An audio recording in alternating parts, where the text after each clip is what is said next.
So my name's Jamie Hogan. I'm the acting manager of strategic planning at Waverley Council, but we're here today to talk about a topic that really excites me, and it's something that we've actually scheduled for our Planet courses in 2022. So Stephen and Nilmini will be taking us through a presentation about circular economy villages. So the webinar will introduce the concept of circular economy villages and discuss several global megatrends that are changing the way that we live and work. The convergence of these trends, taken to their logical conclusions, suggests that future cities should be planned as a network of community scale precincts. These would incorporate precinct scale circular economy infrastructure, renewable energy microgrids, shared electric vehicles, and regenerative agriculture integrated with the build to rent housing and co-working hubs. So the circular economy village development model is applicable primarily in rural and regional areas seeking to attract post-COVID escapees from the major cities. I love that. And as Stephen and Nilmini go through their presentation, we've already said, please pop your questions into the chat. So before we kick off and I introduce Stephen and Nilmini, I just want to make an acknowledgement of country. So I acknowledge the traditional custodians of the various lands on which we work today and pay respect to elders past, present and emerging, and extend that respect to other Aboriginal people joining us today. And here in Sydney on Gadigal land today, I personally am enjoying a beautiful 30-degree day with the birds outside. So I'd like to also acknowledge any fellows or life fellows of PIA that are present today as well.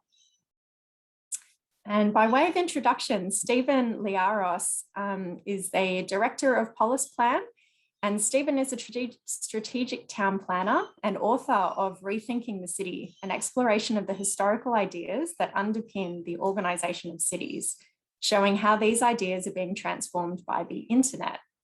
With qualifications in civil engineering, town planning and environmental law, and most recently having completed his PhD, congratulations, Stephen, at the University of Sydney's Department of Political Economy. The project aim is to create a new model for land development, a network of circular economy villages, each with integrated energy and water microgrids, a regenerative food system, and a range of living, work, and recreation spaces. So that was the topic of the PhD.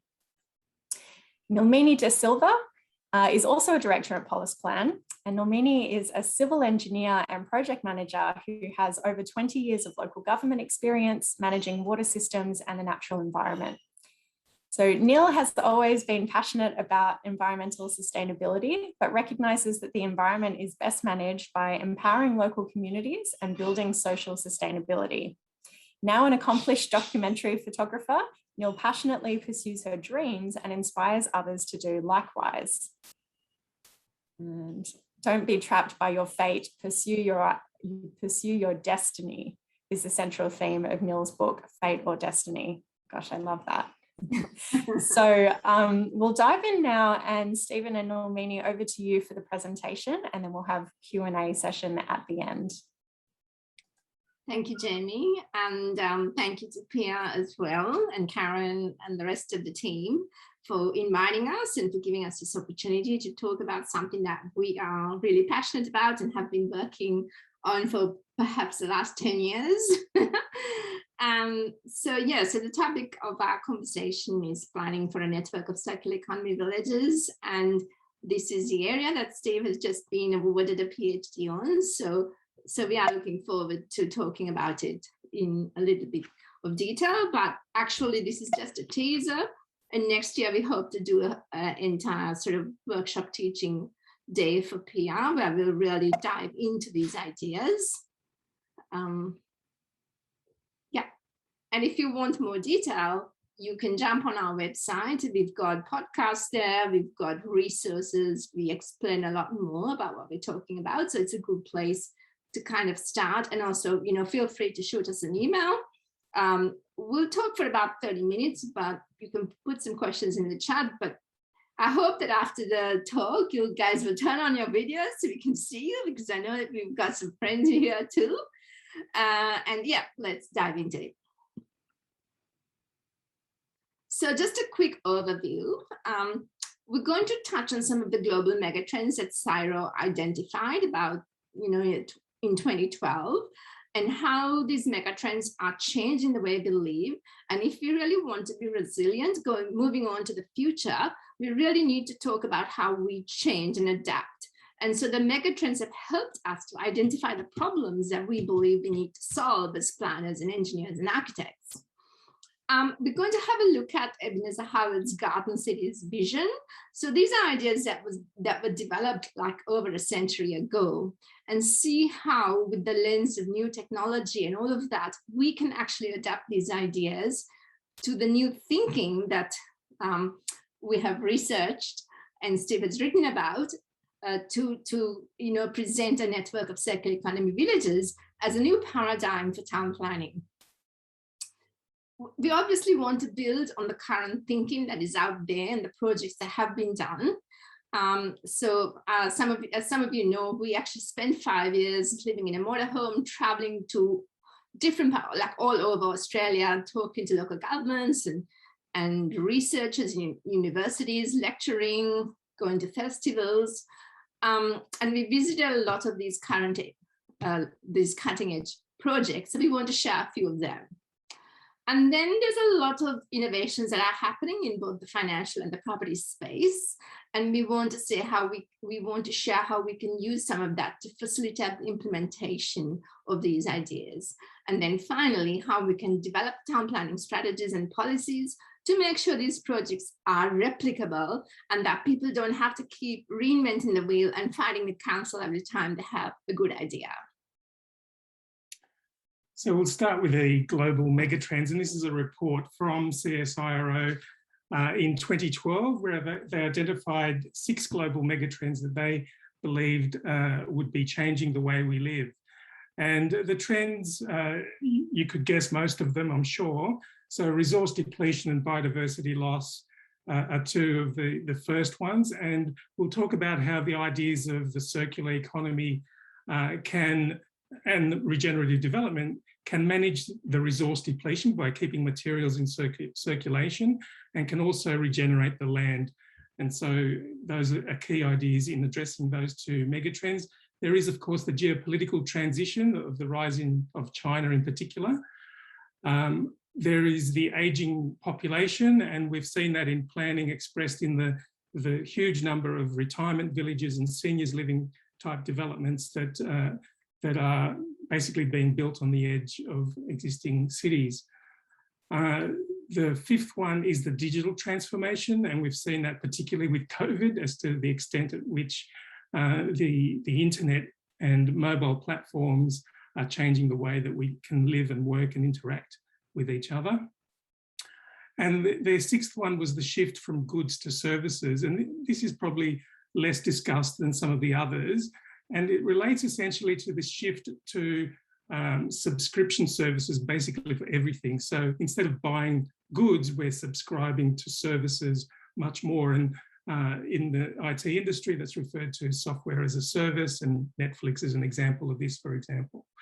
And then there's the same idea is applied in the transport mobility space, where there's that conversation around mobility as a service, and Uber is an example of mobility as a service.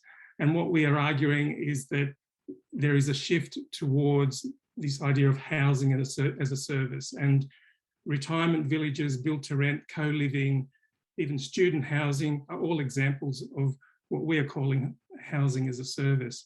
And it's interesting that this paper was written in 2012, but there's no mention of the energy transition, which is so dominating our political discourse these days and is critical to the model that we're proposing here today.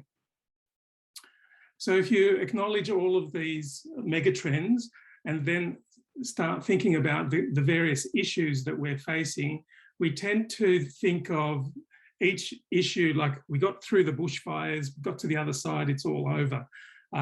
We got through the pandemic and, you know, we're back to normal again. So rather than thinking of each of these things as individual events, we propose that they should be thought of more as symptoms of a much more systemic crisis. And And so if we acknowledge these global megatrends and the various issues that we're facing, the question we want to pose to you, and perhaps if you take nothing else away from this presentation, ask yourself, as town planners particularly, if you acknowledge those megatrends and the issues that we're facing, and you have all of these ideas, technologies, business models that have emerged in recent years, how would you put these together to create a new model for settlements, for planning cities from the ground up? If you had a blank slate, a clean rural site, how would you develop a new village or town? And that's the question we're really putting today, and developing the model that we propose might be the answer to that question. And in particular, we'd like to focus on this idea of a circular economy, which tends to be thought of primarily as a waste management strategy or recycling of goods or product life cycles. And I'd like you to think of it in terms of the circulation of resources and energy within a precinct. And this is a model that is very widely adopted in China, where they talk about eco-industrial precincts and focus on that idea of circulating energy and resources through a precinct, so that the waste from one industry feeds in as a resource to another adjoining industry. So let's then talk about building new settlements and start with Ebenezer Howard's idea of the garden city. And one of the things he talked about was the principle, what he called the correct principle of the city's growth. So instead of increasing the density of the city or increasing the area by building on the periphery, how do we build new settlements? So we start thinking in terms of a network of settlements, each one built from scratch and as an integrated system outside the city limits. And another thing he talked about was that in order to do that, we need to draw people or redistributing the population in a spontaneous and healthy manner. In other words, we're not forcing people to leave the cities. We're basically saying, how do we create places that have the best elements of both town and country life, so as people will spontaneously be drawn to them. And what's different today is that there are a lot of push factors out of the city. So a lot of people are leaving, some due to COVID, some unaffordable housing or traffic congestion or stress or loneliness or any number of other reasons. So if people are leaving the cities, which has been the case as a result of COVID, what would rural councils do to attract people to their area? And how would rural councils develop new villages or towns to attract the people and give them an option that has those best elements of town and country life, maintains the rural character, but still is able to attract people and provide opportunities?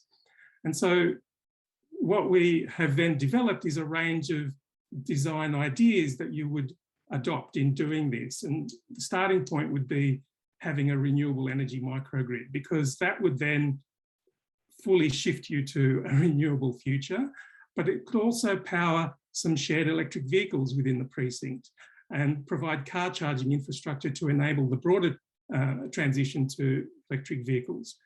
It could take water sensitive urban design to another level by cycling the water through the precinct and managing water cycle throughout the precinct. So having reservoirs and wetlands to manage that water cycle. And with extra water, you can produce a lot more food and become much more resilient. And so that shift to regenerative agriculture is enabled by the shift in the shift to renewable energy microgrids and water sensitive urban design. Other ideas, of course, you would manage your area around the built environment to be a water charged bushfire buffer. You could consciously build outside the floodplain, so you're not concerned about those issues. You'd include a remote co-working hub. And of course, waste to resource microfactories, which is an idea being developed at UNSW around this idea of managing inorganic materials. So we already are managing the organics through the food system, but converting waste into a resource or other products is an ideal idea to incorporate within these villages. So what does it really mean to apply the circular economy to design? First of all, we're looking at changing the unit of design from an individual house to a village. And in our case, we're talking about, about 200 people. And we want to bring a systems approach, because if we want to make sure that the outputs of one system are inputs to the other, then we really need to think of integrating our food, water, and energy with our built environment. So for example, we can have renewable energy that can power our water cycle and power our electric vehicles. We can harvest our water and irrigate our agriculture, but water can also be used to store energy. So we have reservoirs and wetlands and other things like that as a water management system that is on site. We can completely reduce or eliminate what goes to landfill by managing our organic waste on site, by having bulk buying services on site. We can also reduce our consumption, because really that's where we must start, by making sure that our buildings are passively designed. So, it's very important to think of systems design. A lot has been happening in the water industry, for example, but it hasn't been integrated that much into what's happening in the energy space. So it's looking at this nexus and integration of all of these things and considering them as a system as we go about our design. And the other important part is, while we're talking about a pilot, we're really talking about planning for a network of such settlements, having a pipeline of projects. And this is really important, because one of the things that we really want to do is to break down the complex supply chains that, for example, COVID highlighted for many people, many countries around the world, is a massive problem. This idea of shipping things 10 times around the world before it lands on our doorstep. And so we want to look at a network, because we want to be able to share within a bioregion. But ultimately, we want to have a network around Australia. And kind of, if you think about the water holes connected by song lines, which was an Indigenous idea, we want to sort of mimic that in the way that we build our settlements in the future. And so one of the important things that we also want to do is to look at all the different ways that we can live. So as I mentioned, Steve and I lived in a motorhome for 5 years, and it was a really eye-opening experience, because we were able to kind of go around the country, visit with lots of local governments, do lectures at universities, mix with people who were already kind of thinking about these ideas, and identify the pockets around Australia where these ideas really seem to resonate. And in lots of ways, we've got potential places where they could be seeded. But we're really keen to do our first project somewhere in New South Wales. And one of the other things that we found out, of course, everyone knows about the grey nomads. You sort of finish your career, get your motorhome in your caravan, and you go traveling and finally discover this country that you've called home for most of your life. But the other thing that COVID did was really explode the people who were actually wanting to travel as grey nomads, as it became impossible to go overseas. And so the last time we went to the caravan and camping show, we found that motorhomes were just fully bought out. Yeah. Bought out till next year, because so many people were looking to this lifestyle. And one of the things we found by talking to people was a lot of grey nomads would often sort of spend 3 to 6 months at home and spend the rest of the time on the road. And so in that time, the 6 months or whatever that they were traveling, their house lay vacant. So one of the things we thought was, if they had some security that they had a place or a timeshare in a village, then their vacant home could be freed up for someone else in their family or put on the market to kind of ease this demand on housing, because we have a lot of housing that lies vacant. But there was another really interesting demographic that we found on the road, and that was the 20 to 30 somethings who call themselves the van lifers, and they were consciously choosing to not be anchored to place, to not have a mortgage, but to kind of break free of that and live in a van because it suited their lifestyle. So a lot of these people were either musos or artists. They wanted to travel to different places. They didn't have a lot of money. And this gave them the freedom that they would never have had if they stayed in the city and got a 9-to-5 job, which was not what they wanted. It was not their passion.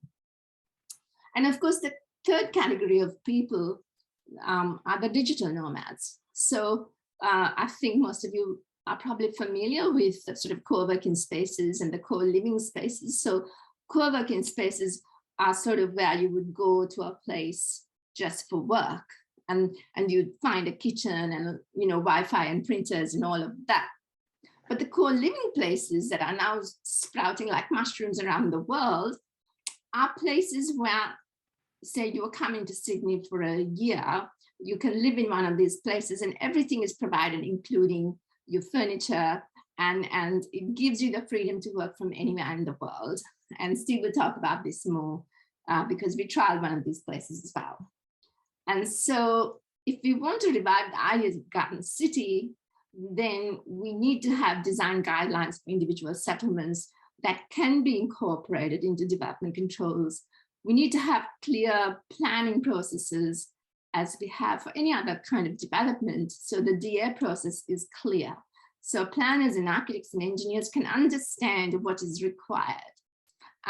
We want to make sure that there are examples of business cases and financial models, so the feasibility of developing something like this can be assessed, and ultimately to have different ownership structures so that it appeals to a variety of end users. So in terms of yes, sorry. Yes, so as we traveled, we also visited a number of projects around Australia. And if you ever go to Victoria, you must drop into Cape Patterson and have a look at the Cape. This was a vision of a developer called Brendan Condon. And one of the things about this project was that they managed to achieve 88% reduction in electricity imported from the grid compared to a 6-star home.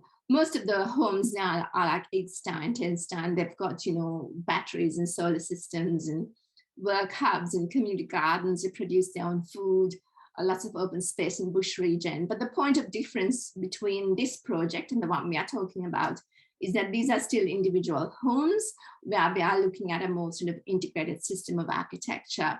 And of course, the cost at Cape Patterson was quite high. So home affordability is also something that we feel must be addressed. A local park in Adelaide is a state government development by Renewable SA. The hero in this project, we thought, was the savings in potable water. So they had a very integrated system of wetlands and reservoirs and things that managed the water, and they were able to achieve a really good result in terms of water and also energy and reduction of emissions. And the other thing about this project was the people who chose to live here had monitors in their house. They could monitor their consumption of things like energy, and this data could be fed back to state government to evaluate the project. So that was an important part of this project. Yeah, it's very important to evaluate the pilot projects to prove the models work. There's another example. This is very early stages. Lend-Lease is working with QUT. It's a Lend-Lease project, but QUT is exploring this idea of a sustainable food city. So we've talked about energy as a hero, water as a hero. This one, the hero is the food system, and the digitally integrated smartphone-enabled system where they're trying to develop an integrated food system within the development precinct. So that's something to follow moving forward. And then there's this Toyota Woven City, which is, of course, in Japan, driven by Toyota Motor Car Company. And their hero, or their key idea is to build a town from the ground up to integrate all the automated electric mobility systems that are available now, including drones and various other things that can be incorporated into the infrastructure of the system. So they're looking to advance that aspect of it. And our model is looking at all of these things. How do we bring in the best in the energy system, the water system, the food system, and the internal mobility of the built environment? And there are a number of development models in this. So now we're shifting to this idea of housing as a service. that can advance these ideas. And when we talk about housing as a service, the starting point I always feel is seniors living, because that's already out there at the moment. And the future direction, at least according to Kennedy and Byers in Southeast Queensland, they ran some workshops and did this article in The Conversation where they suggest we need to retire the retirement village and stop putting people out to pasture and have more diverse age demographics in a precinct, so that keeps people engaged in their community.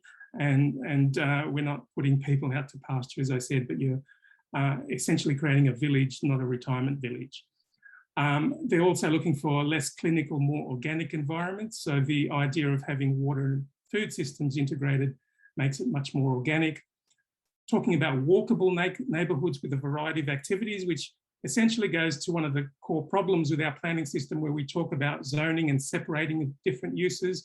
And what we're arguing for is an integration of a variety of uses, given that we don't have the large-scale industrial or industry that required the separation of land uses a century ago.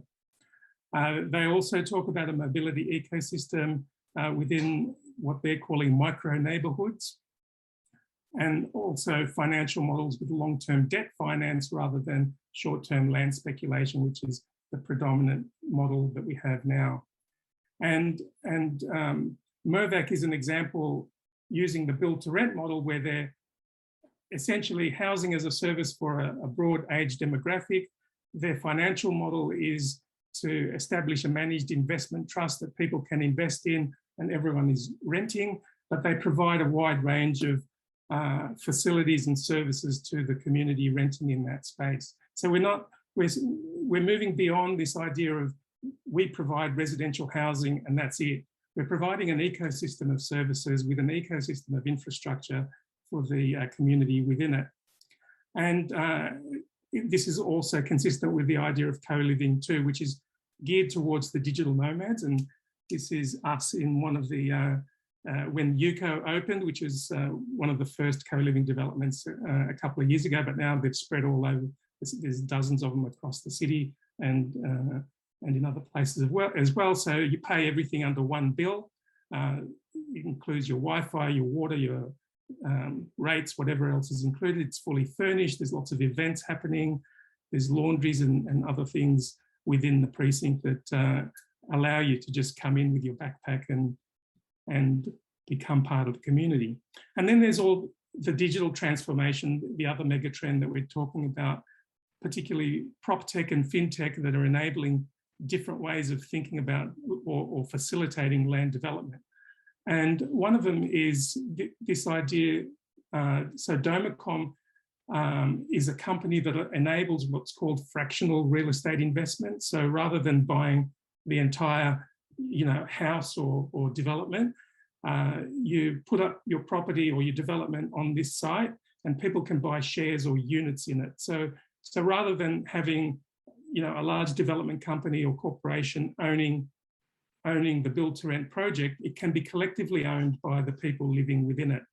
And that's the key idea from this. And this allows you, instead of borrowing money from the bank, you can buy shares to the extent that you can or units in the trust and pay the balance in rent. And as you increase your shareholding, you're reducing your rent. And for nomads, you can just buy a timeshare arrangement for 1 month or 3 months or whatever period. So the same logic applies and is applicable to various groups. And then there's these concierge apps that allow people within a community to request maintenance, to book rooms or the shared vehicles or any other assets in the community, share contact information or other issues, and book other services within the precinct.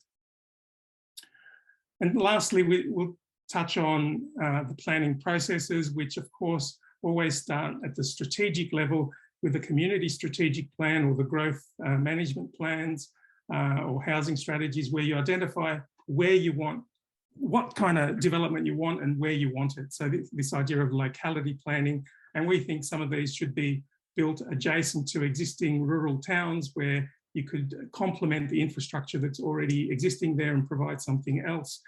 add population, so add economic capacity. And because they're units of development, you can choose how much additional population you'd like. So if one has 200 people, you want a growth of 600 around a town, and you put 3 of these villages, or you could merge them together and integrate the infrastructure between the two. You could also, in more arid areas, enhance riparian corridors that feed into a river, for example, and basically make an arid environment much more livable by managing those water systems and food systems and increasing the viability of the ecosystems in that place. And then there's a range of other things that we can't sort of discuss in too much detail here, but we're proposing, you know, a small footprint within the village to be the urban zone, which would therefore require a rezoning process, and you need to manage that process. You'd need a voluntary planning agreement. In the New South Wales context, there's similar provisions in other states to manage the infrastructure approach. Obviously, you need some concept planning for the design of the buildings and infrastructure. You'd have to talk about the effect on council rates and charges, and particularly waste levies when you're managing all the waste on site. You shouldn't be paying waste levies.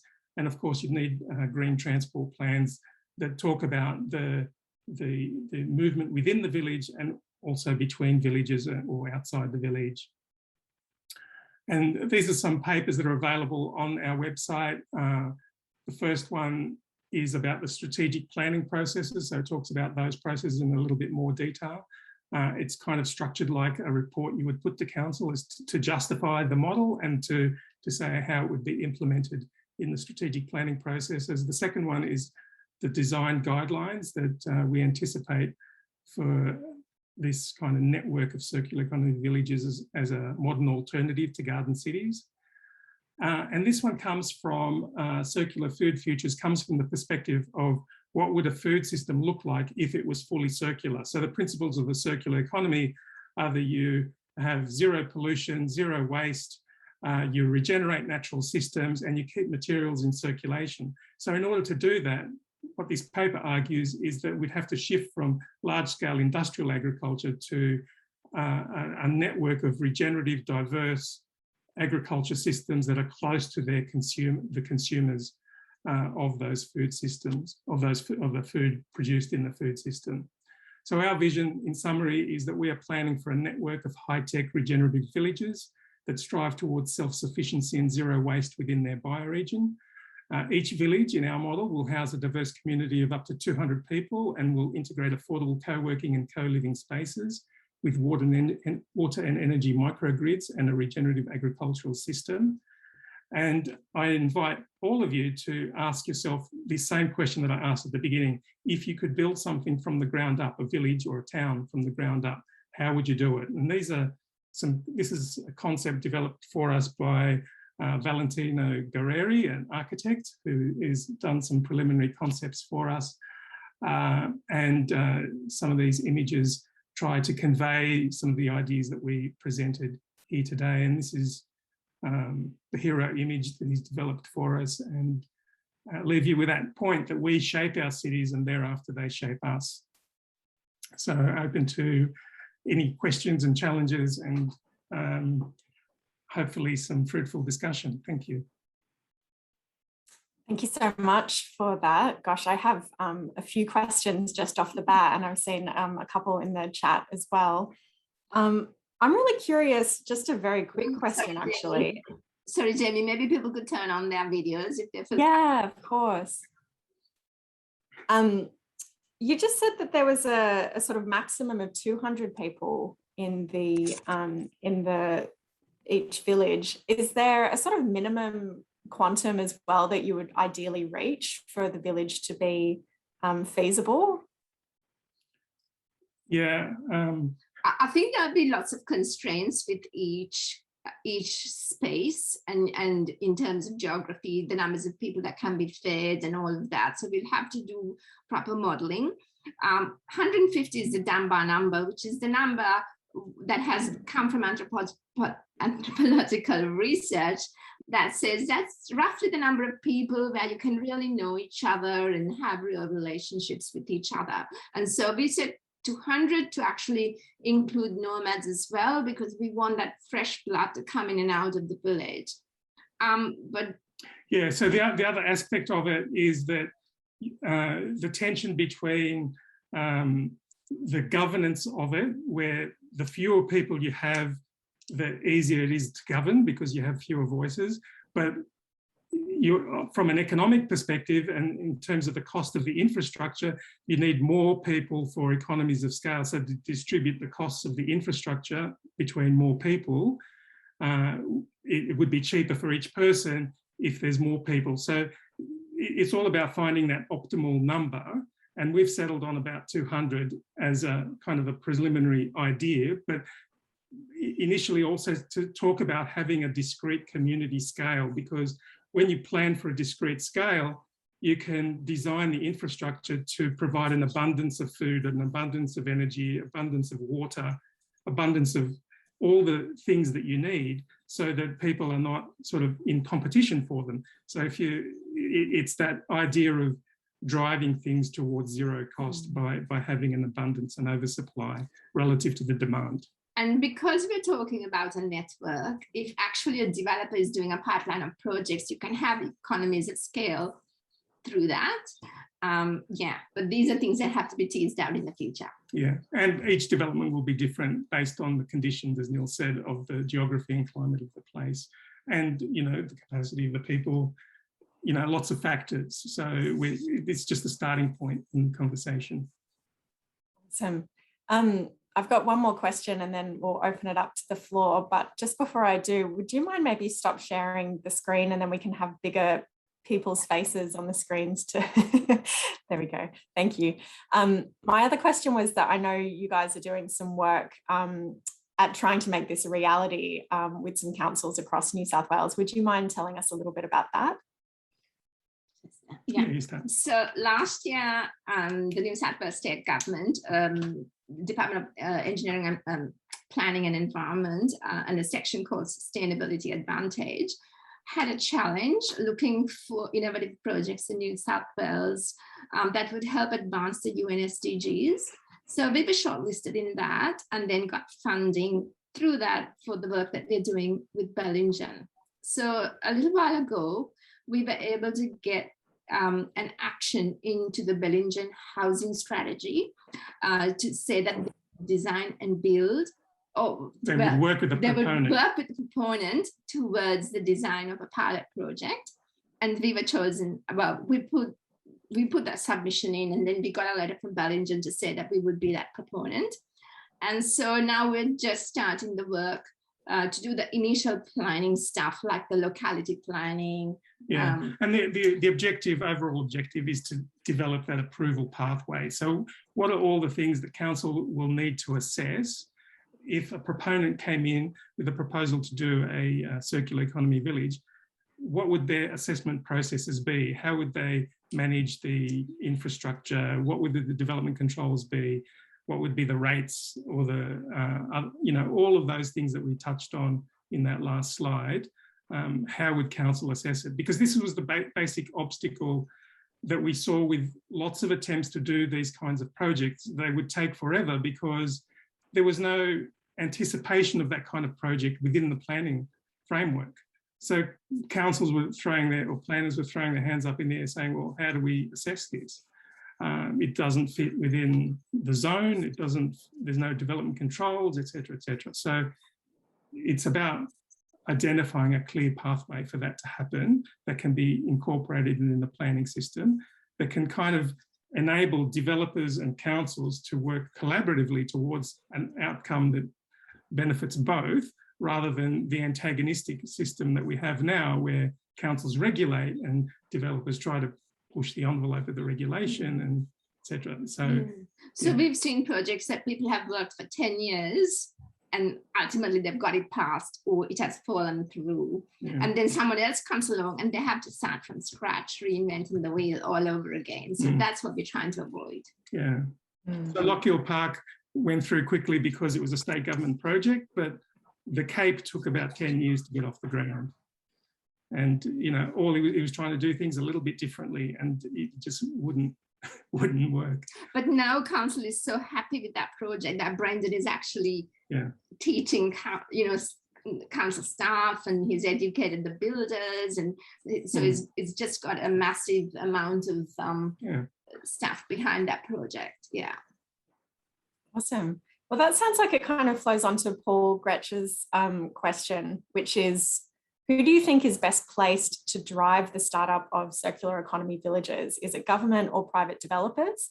And do either proponent currently face planning or other legislative barriers in New South Wales, which I suppose you started touching on there as well? Yeah,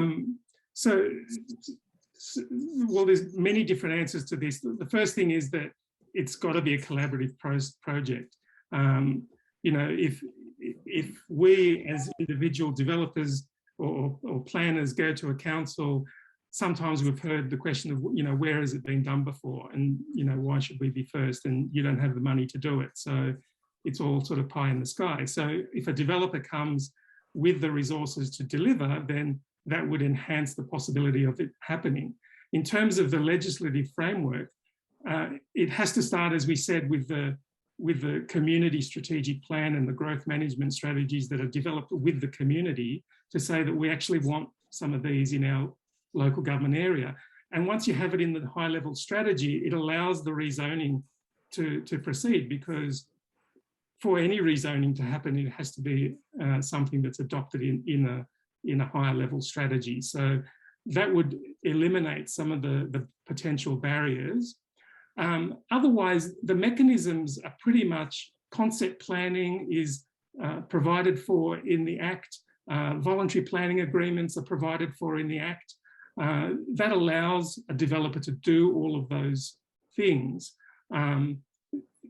Yeah, where they often fall when it's outside what's anticipated in the strategy is that, well, we can't rezone the land, so you can't do more than sort of one dwelling per 40 hectares on rural land kind of thing. So, yeah, so I also want to make the point that the other reason why we want to work on rural land is that we want to capture the land value uplift. So the affordability is achieved by having lower land costs, as well as integrated construction costs and lower financing costs.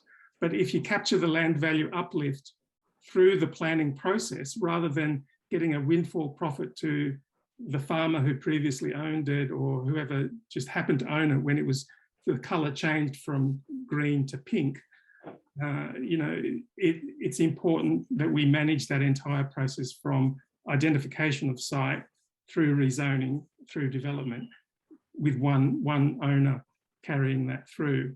I'm not sure if that answers all the questions, but they're kind of some of the main points I wanted to raise. And, you know, as we traveled around the country, that we saw that there's lots of opportunities, like, for example, the farmland that we have in New South Wales, like around the country, the farming population, the farming community is aging, and a lot of kids have left the farms.